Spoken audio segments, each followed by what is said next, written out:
So here's an example. This is a continuation of notes, and this is an example of how to apply those properties to a limits problem here if we want to evaluate this as x approaches c, and we're going to use the properties. So first of all, we know that this is a quotient, so the limit of the quotient is the quotient of the limits. So I'm going to write the quotient, which should be a fraction bar of the limits. I'll write that first, and then I've got the limit as x approaches c of this whole thing.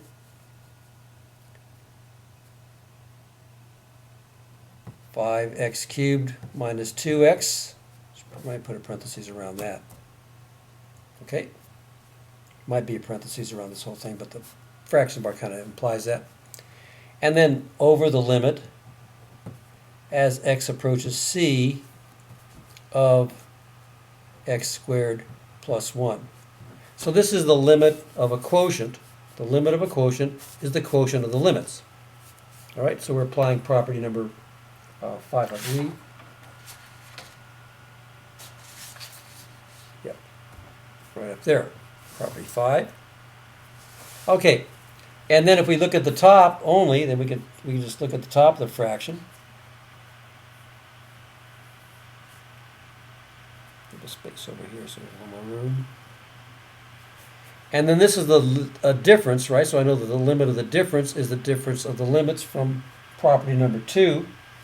So I can write this is the same thing as the limit as x approaches c of 5x cubed minus the limit as x approaches c of 2x. See, that's the limit of a difference is the difference of the limits. Okay? And I can do the same thing. The limit of a sum is the sum of the limits, so that's the limit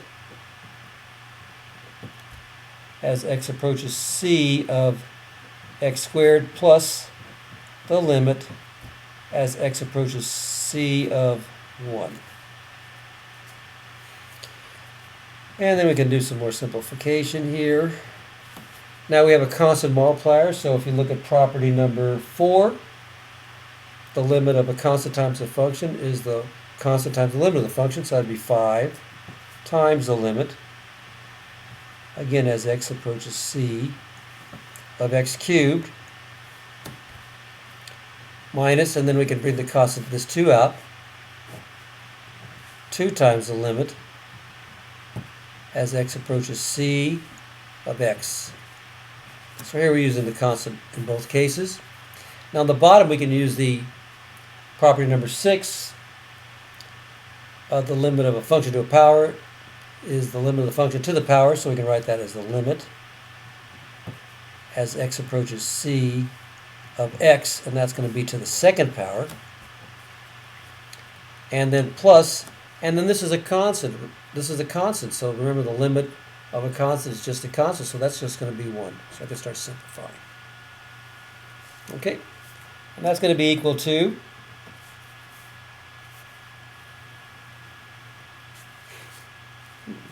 okay, and here I can again use the power rule, property number 6, and say that's going to be 5 times the limit as x approaches c of x to the third minus 2. Now, what's this going to be? Well, this is just the identity function, so this is just going to be c. And that's from one of the 2 properties we started up at the top. That's this one right here, if you forgot. The limit of the identity function, x, as x approaches c, is just c. So we're just using that exactly as written. Here I can use my power property again and say that's going to be the limit as x approaches c of x squared, and this is going to be plus 1 again. And what's this? Well, this is just c. Both these are just c, so I've got 5 c cubed minus 2c on the top, all over, and that's just going to be c squared plus 1. Now, if you look at Theorem 2, which is kind of, just a realization that if we at the very beginning, if we just, every time we saw an x, we put a c, this is what we would get. Okay, 5c cubed minus 2c all over c squared plus 1. And that's what they're giving you over in Theorem 2. Polynomial rational functions. Basically, all they're saying is, and I'll just give you some examples, that if we have a polynomial or a rational function, as long as the denominator is not 0, we can just substitute. So here's a couple of examples of this. So this is Theorem 2 and a couple of examples.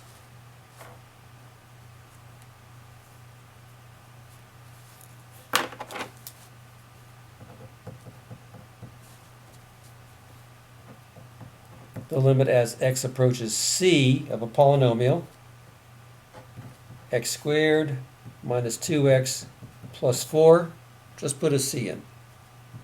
That is just equal to c squared minus 2c plus 4.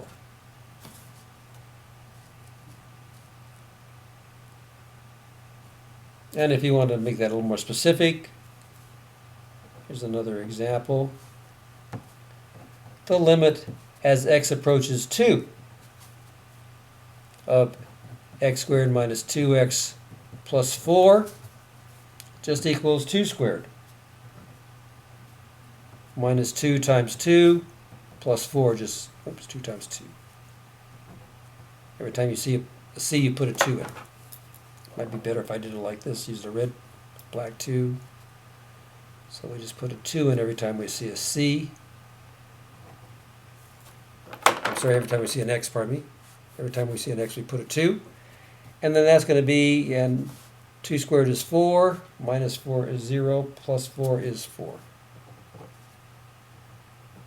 So that's how we're going to simplify these, just by substitution. Okay? And then we can also have a rational function. Here's another example of a rational function situation. Well, we just did a good example right up here. So this is a good example. If you've got a rational function like this, 5x cubed minus 2x over x squared plus 1, you can just put the c in. And then if we want to evaluate with a value, you could also do that also. So we'll give you an example here. Here's an example.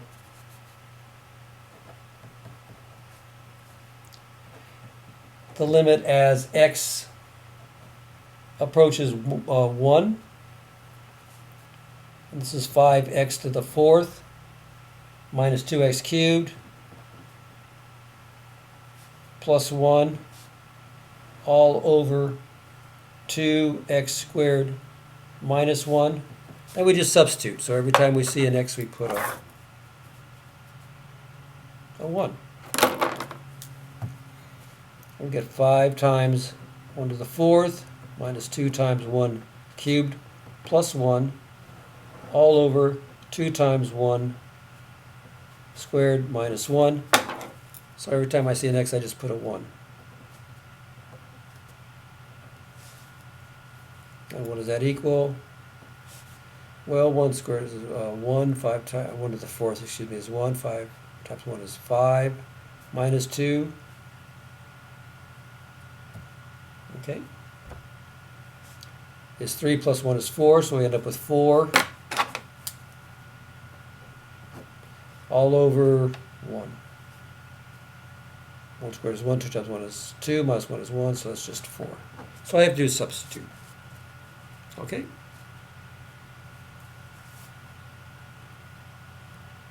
So that's Theorem 2, that's how you apply it, and it just means you can just substitute. So it looks a little more complicated than it really is.